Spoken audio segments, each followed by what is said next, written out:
I was eating some popcorn when I noticed that at the bottom of the bowl there were all of these seeds, and I thought to myself, I wonder what would happen if I took those seeds and tried to grow my own popcorn. Would it grow into corn? Would I be able to eat the corn? I knew I needed these questions answered, so I took the popcorn kernels, placed them on a piece of damp paper towel, sealed them up in an airtight bag, and waited a week. When I went to check on the paper towel, I was surprised to see some amazing changes happened. The little popcorn seeds actually germinated and grew little tails.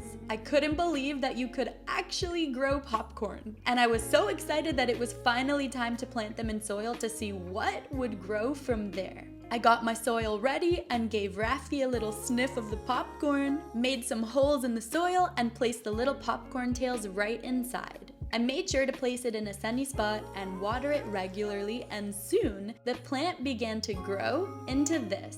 It grew, and eventually this is what it turned into.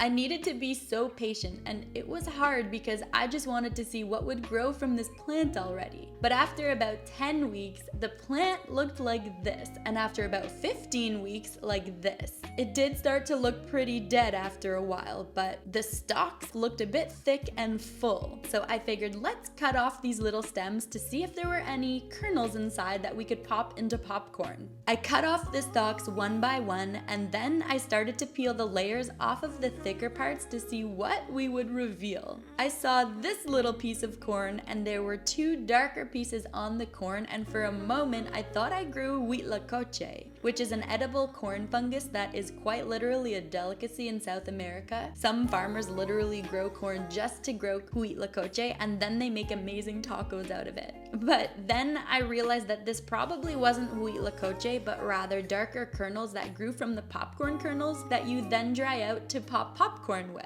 But the problem was that they weren't big enough to dry out and pop into popcorn, and I wasn't sure why they ended up growing so tiny. But I still tried to trust the process, and after unraveling all the little corn stalks hiding away, this is what we ended up with. There were probably 3 possibly viable kernels that we could dry out and pop, but I was confused. For a second I thought, wait, is this how baby corns are grown? Are they just picked early and then canned? But to be honest, I was a little upset because I spent 4 months growing popcorn kernels just to end up with tiny stalks of corn that barely had any kernels on them. And as confused as I was, in that moment I decided I was not happy with these results and I needed to grow corn for real this time. Because you can technically also dry out regular corn kernels and pop them into popcorn, although usually they're a different variety if you use them for popping. So, you know what I decided to do? I picked off some corn from a cob, dried them out for 7 days, and then I planted them in soil, and I also germinated some on a paper towel just so we had options. And this time, I was determined to really grow corn and not fail. Soon, our kernels germinating in the paper towels grew tails, and our kernels in soil sprouted up into a little plant. And now I was getting excited because all I had to do was wait another 14 weeks for our corn to grow. And you already know that I did.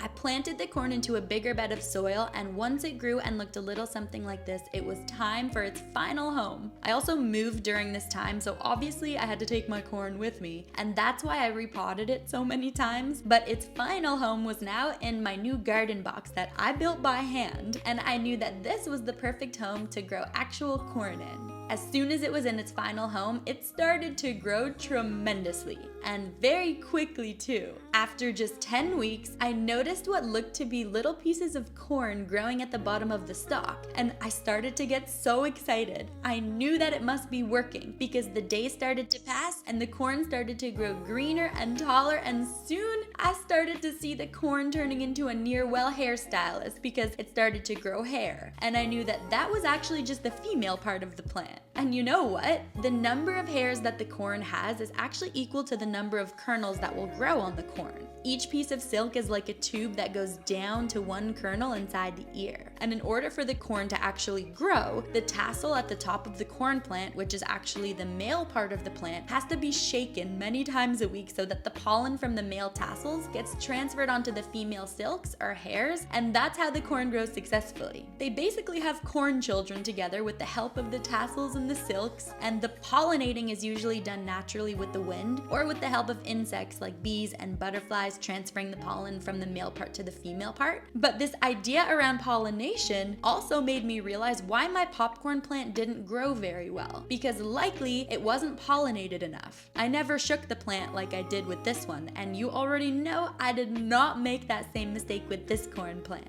I hand-pollinated this thing every week, and slowly but surely, the corn began to grow and become more defined, and honestly, I was a very proud corn mother because this was definitely working, and it looked juicy and big and eventually ready to harvest. We had a number of corns growing, so I figured it was finally time to pull 2 of them and see what we were working with this time around. This was the ultimate moment of truth. I picked 2 of them and started peeling the husk off the corn to reveal what was hiding underneath.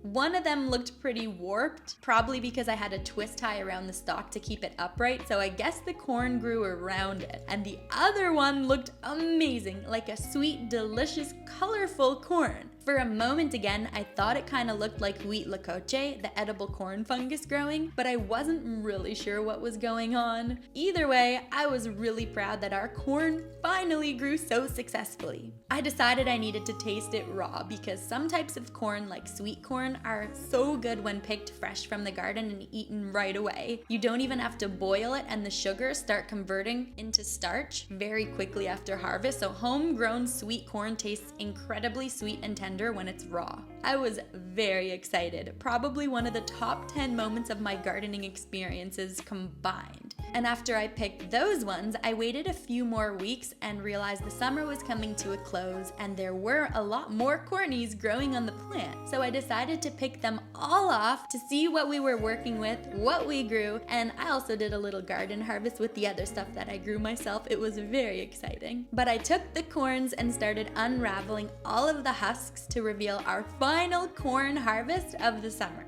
Some were really small, some were medium-sized, some didn't grow all of the kernels, but they were just as tasty as the first 2, and a bunch of the other ones needed more time to grow. But they still had a nice number of corn kernels that could be cooked in the kitchen. One in specific turned out like this. And you know what I realized about this one? Somehow we grew an ornamental corn, and this is actually the type of corn that popcorn kernels come from, and I have no idea how we ended up with this growing in the garden, but in that moment, I knew I needed to dry this out and pick the kernels off and try to make popcorn out of them. You can imagine just how excited I was to see what the final harvest actually looked like. So beautiful. And you know what I did? I took these into the kitchen and decided to make one of my favorite dishes, Mexican street corn. I tasted it for the first time and just wow is all I have to say about that. So listen, all it takes to grow corn is a little space, time, patience, and care, but I now know where I went wrong with the popcorn plant, and I also know how to successfully grow my own corn. So now, I will never have to eat popcorn again and wonder what would happen if I tried to grow my own popcorn myself.